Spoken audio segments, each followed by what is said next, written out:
Добро, со амбасадорот на Соединетите Американски држави, господинот Волер, разговаравме за состојбата во општина Центар, со она што се соочуваме како притисок, со најновите случувања околу Шиповиќ, кои се нашите информации што ги имаме, кои се нивните информации, понатаму дали продолжуват, пак ќе кажам, притисоците од страна на централната власт и се разбира, помеѓу другото, разговаравме и за темите кои што се на национално ниво, кои се позициите на опозицијата во врска со претседателските избори, дали имаме и докаде сме со процедурата за наш кандидат на опозицијата, потоа докаде се размислувањето дали е можно да се договориме на некој начин, да има некој кандидат кој што е прифатлив и за македонците, и за албанците во Република Македонија, и воопшто за генералните случувања на ниво на Република Македонија.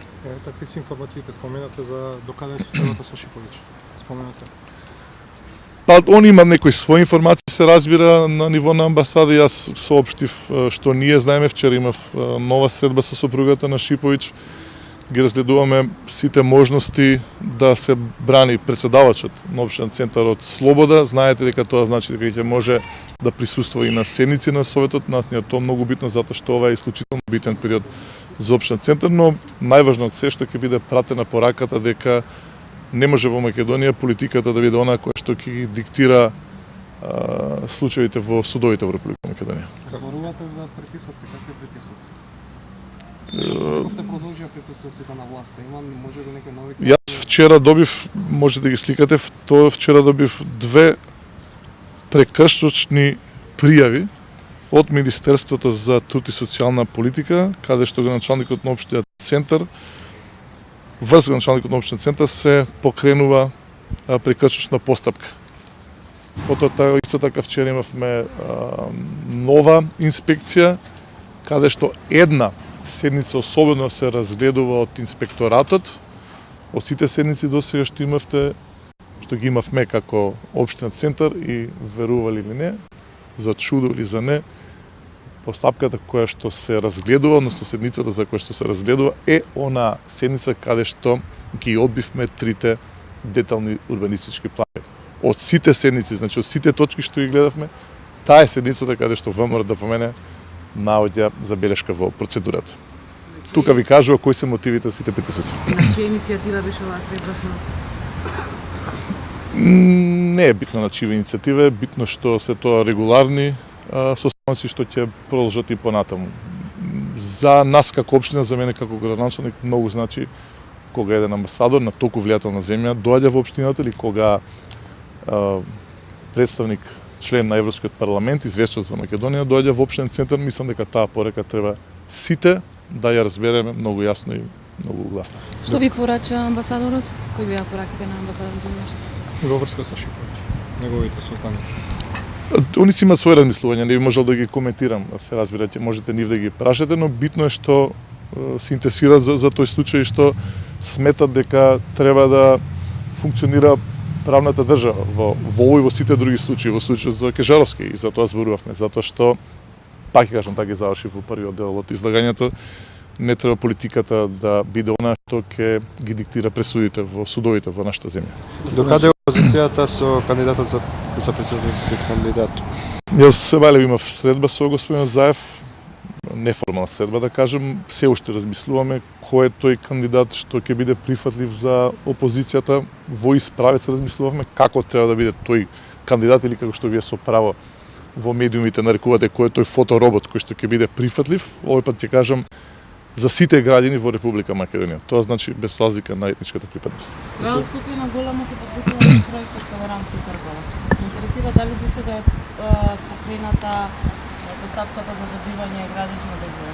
Не е покрената, тоа е тоа што секогаш го кажам во јавност, исто беше со сечењето на тополите. Значи цело време се игнорира општината Центар. Точно е тоа, јас го напоменав дека се што е поврзано со реката Вардар и на бреговите на реката Вардар е исклучиво ингеренција на градот Скопје, но општина Центар мора да биде информирана. Дали дрвата се сечат затоа што навистина се болни, зашто има право се разбира јавното предпријатие под надлежност на градот да реагира.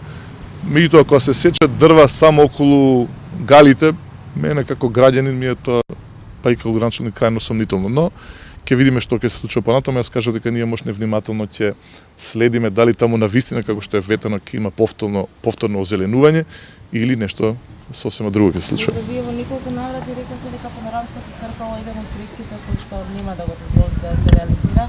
Истовремено маркицата е во еден од деталните урбанистички планови кои што треба да дојде на седница и колку што сме информирани маркицата да се тргва. Значи ли тоа дека вие ќе направите се за да го спречите тој проект? Не сум зборувал за тркалото, сум зборувал за шпанските скали. Она што најмногу го гледам кај нив е дека шпанските скали ги стокмија, условно кажано, во маркицата, која што да повторно пред јавноста е изгласана од претходното раководство, од претходниот совет.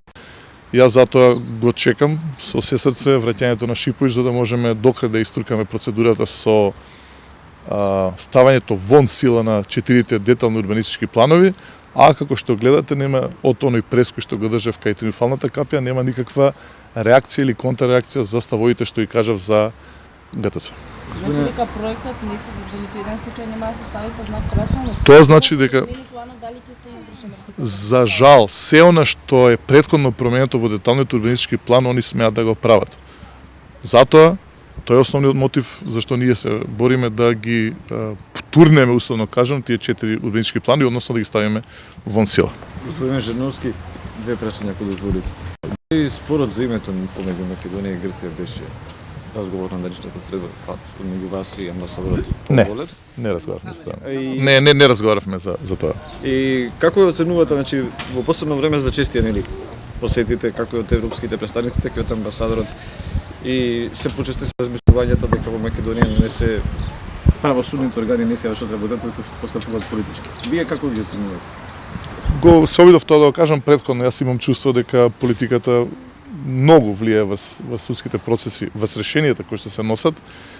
Овие посети ги разбирам како поддршка за она што го правиме во општен центар. Пак ќе кажам, најмногу ги разбирам како една порака до сите институции во Република Македонија, врз опозицијата и се разбира врз власта, едносно до власта, затоа што мора да разбери власта дека случувањата во општен центар се наблюдуваат мощно и внимателно. На крајот на криштата ќе ве потсетам тука, можеби е нескромно, но би сакал да го потенцирам тоа за изјавата на еврокомесарот Филе уште во Берлин, кога несвојствено за една земја, особено ги истакна случувањето во една од општините во град Скопје и тоа потенцираше дека се случувањето во општен центар. Тоа значи дека се мощно и внимателно се анализираат сите случувања околу општината која што е представувана. Загрижена ли е Америка за случајот Кежаровски?